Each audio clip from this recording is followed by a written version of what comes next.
Okay, people, now let's get into this video right here. It's going to game design. Let's talk about what made me go from a card game to an open world looter shooter, high stakes video game, MMORPG. So what made me go this route? I wanted to, you know, I wanted to create something where it had a gameplay loop where people continue to play, and it was something I can always update. Even though with card games, I can always update things, but then I always thought to myself, like, what will make me want to go and compete against games that's completely successful, where that can easily turn their game into a metaverse and just completely just knock mine out of the water, which again is like Yu-Gi-Oh, games like Magic the Gathering, which is the main one I'm talking about, is Magic the Gathering. All Magic the Gathering had to do was say, okay, we're going to NFTs, and boom, any other card game NFT is done. So I didn't want to compete with that. I was like, I just don't want to compete with that.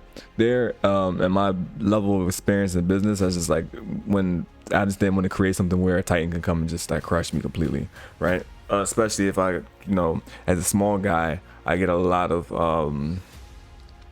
traction, and then we just blow up and stuff like that, and we actually show, which my plan is to show gamers that NFTs and crypto can actually work inside of gaming without being predatory. And what comes with that is copying. So and I'm already prepared for it with this game right here, which I think that this with the system y'all guys will be seeing throughout the series of videos, that people should actually, this should be the standard. This is what you should be looking for when it comes to investing into crypto gaming. Okay, so I know that copying is going to be a thing, so gaming companies will take my formula and make it predatory in a sneaky way, but they would realize that, okay, we can give a few bucks away, because they're not gonna be as generous as I am, but they go like, okay, we can give a few bucks away to sneak in like we actually care for our community, right? So that's what they're gonna do. I'm already prepared for that. They're gonna take my formula, my sauce, and then just turn it into a predatory thing. I know that will happen. Because I know that will happen, I just know that I know that people will trust Magic the Gathering, Wizard of the Coast over a new guy any day. You get what I'm saying? So well, Wizard of the Coast got this many experience, even though no matter how much I do good for the people, and I've made multiple people wealthy with the game and all that stuff like that, they wouldn't give a shit. They gonna go over there with those guys, right? Or it will go to an aspect of, would Myths be the new competitor, the new Magic the Gathering? I just didn't want to even go down that route and just try to even figure out if that was a thing. So why did I go this route? Why did I make a shooting game, an action combat game, a tactical combat game? Okay, so why I made it this way, high stakes and stuff like that. I really love Escape from Tarkov. I just love that game. Like I don't play it. The reason why I don't play it, I'm gonna be honest with you, the reason why I don't play it is because I don't have time to play it. I'm developing the game. I'm actually a developer on the game, so I don't have time when I'm designing levels, coding and so I don't have time for that. So what I do is I watch people like Landmark, Shroud, and these guys play the game for me. I let them play the game for me, so when I watch Landmark kick ass inside of the game, it's like I'm winning. So I just love the concept. Again, another game that's like Five Nights at Freddy's, was, I'm not saying like horror aspect. It's a game where they put a story inside of the game, but it's also a story outside of the game where it makes you think.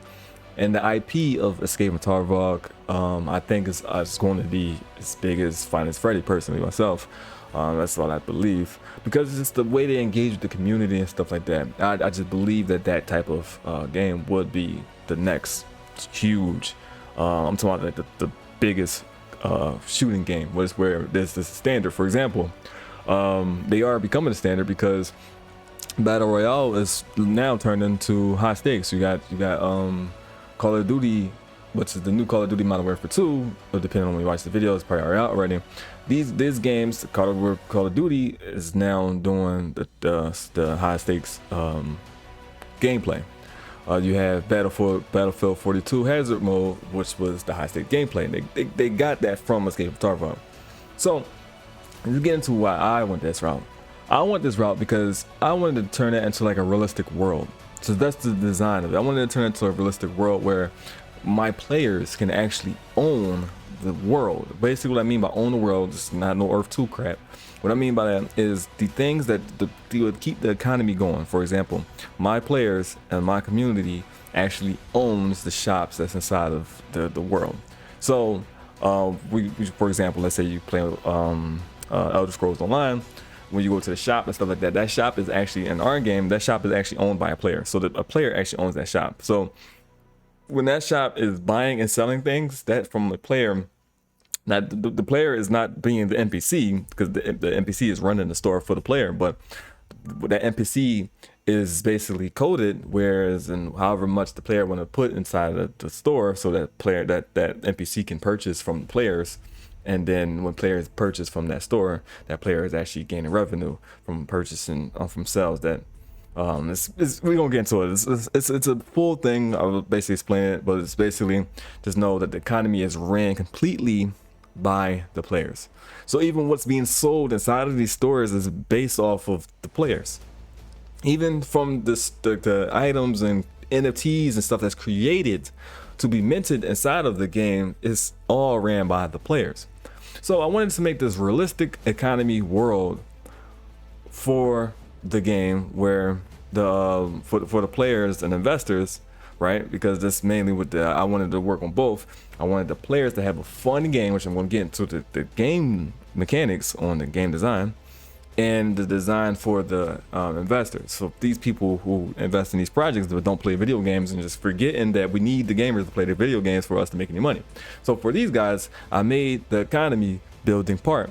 And for gamers who aren't as big as Dr. Disrespect and these guys who just want to get into gaming but want to make a living off of their passion, their hobby and stuff like that, that's another reason why I created this economy thing for those guys as well, where they can actually turn this into a living by using their business mind, which the game will teach you about business, because that's what I come from, teaching people about business. So I put that aspect in it, but the design on how that works, right? So what makes you want to go to these shops and stuff like that, the high stakes things. So when you go out into the open world, I also wanted to do a little bit of different than Escape from Tarkov, where there's no extraction. There's no extraction. You own hideouts and stuff like that, where that's where it comes into like the Fallout Grand Theft Auto side, whereas you actually have to travel to your hideout. So it's like you go out the raids, you get the loot and stuff like that, and you have to actually make it back. The way you escape from wherever, if this was escape from myths, if you had to escape from myths or whatever the case may be, you would have to escape by making it back to your hideout, or building a hideout where it'll be safe for you and then actually staking out there, or putting the stuff that you found inside of the raids and stuff like that, where you're going out there going on quests and stuff like that, the stuff that you found when you loot other players, that type of stuff like that, you basically put those inside of the banks, which the banks, they have safety deposit boxes and stuff like that. That's how it is owned by a player. Boom. So that person that owns that bank have a certain amount of safety deposit boxes within inside that bank, which could be upgraded as well. That's basically keep revenue going into the industry of the business, the business, where we can actually continue to create content. So going back into that, where players go out there and loot, find stuff inside of raids, bring it back. If they don't build their own hideout or own a hideout, they can take it to a bank, right? If they don't want to, because depending on if you own a hideout versus you build one, people can actually invade the one that you built, versus the one that you own, no one can invade that one. So to protect your stuff where no one can steal your loot, you might want to put it into a bank. Okay, so that's that. So the game design is basically, if I had to really choose, it would be two things, well, three things. It would be escape from Tarkov. It would be escape from Tarkov, like intensity, whereas like at any moment you can lose everything. But you also want to come back and build your hideout and just gather stuff and like that. Fallout and Grand Theft Auto is because, but the Grand Theft Auto side, where it's a massive world, has vehicles, you got mounts and stuff like that. It's all different types of vehicles, spaceships, all types of stuff like that. And again, there's AI and stuff like that. So it's like a breathing world that we're creating. And Fallout is where choices that you just choose to do whatever you want, but you can go back to the stores and stuff like that, and it's ran by players and stuff like that.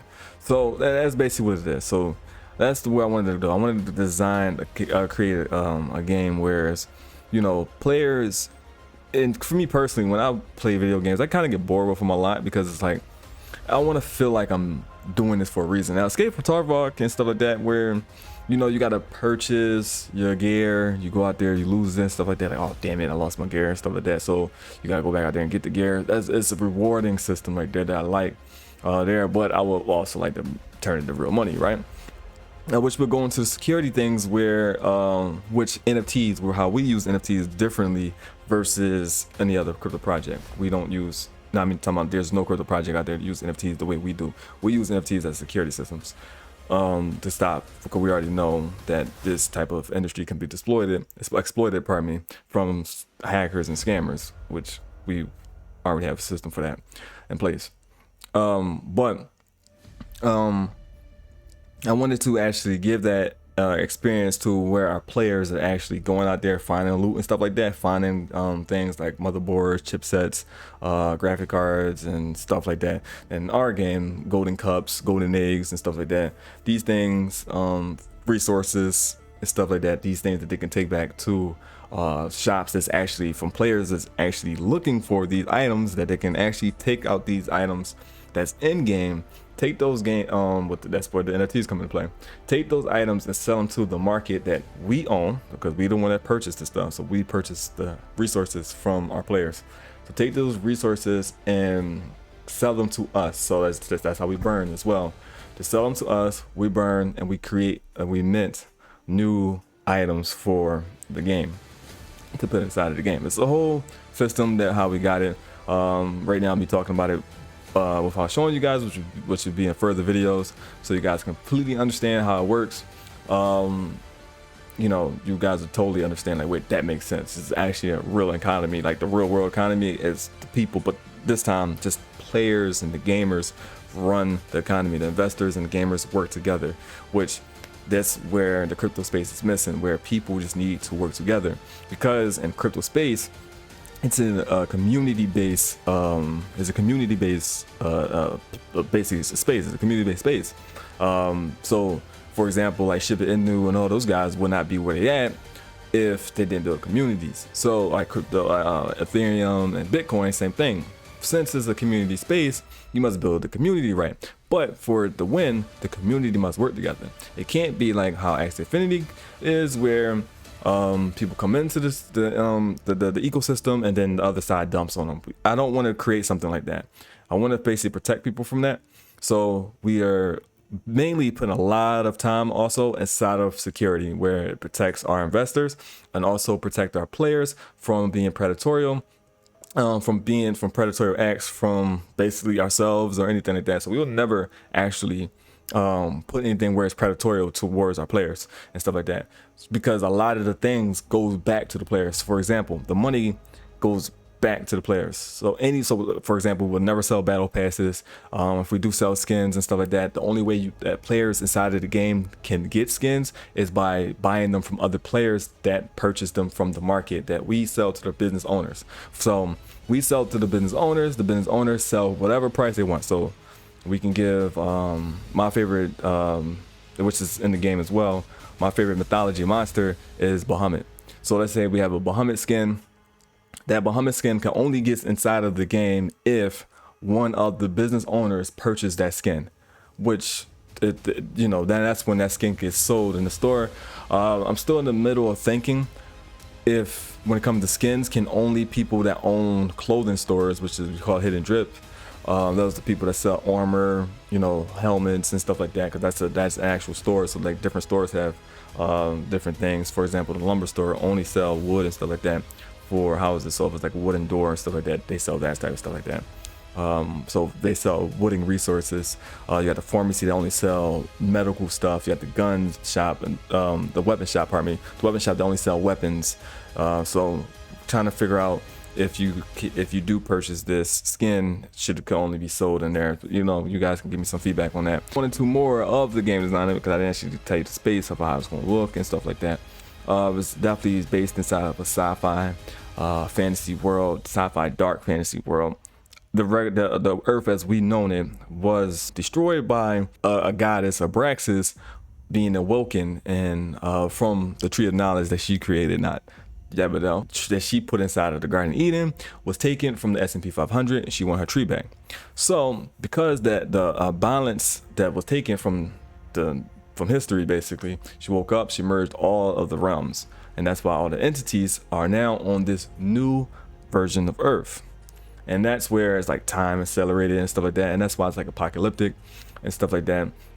And people look different, cyborg people, and there's a bunch of things. It's just a world where it's just super dark and twisted. You have medieval monsters, and you also have creatures that's going to be very spooky looking. So it's going to be very intriguing to be inside. So the game can literally turn from you going out, you shooting in the daylight, and then going inside of a dark building and turn to a horror game. So it can literally turn into that. If you watch the introduction thing, I'm a huge fan of horror, so that's where I literally came into basically the creative space, which I said two mistakes. I said I was working learning Unreal Engine 4. I'm actually learning Unreal Engine 5 because I was already doing 4. I'm learning Unreal Engine 5 now because the new engine pushing the game over to Unreal Engine 5. I'm developing in 4 and migrating to 5 back and forth because a lot of bugs is inside of 5 right now, which is messing up a lot of the things that's inside of 4. So I basically bounce back and forth, whereas things I can't do inside of 5, I'm doing 4, and then after I'm done it in 4, I'm migrated to 5. And if 5 don't blow it up, then it works. All right, so that's what I put. And then also I think I said music. I don't know if I said music, but I think I said music industry, which I meant to say movie industry. So that's what I wanted to get into. I never wanted to be in music industry. I was talking fast, I never wanted to be in music industry. But I come from, my beginnings was the movie industry, and I wanted to create very dark, twisted things inside the movie industry. And now a lot of people inside of the government don't believe that video gaming is art, which me personally, I believe, and I think anybody should see that video gaming is complete art. I wanted to bring that art to video gaming. It's a game called The Protocol. I think The Protocol Core, I think it's called. I'm sorry, I feel like I love respecting my fellow devs. But it's the people that it's one of the guys that originally made Dead Space. And that game looks completely exciting. Another one looks completely exciting. I just can't wait to see those games. I won't be able to play. I will purchase the support.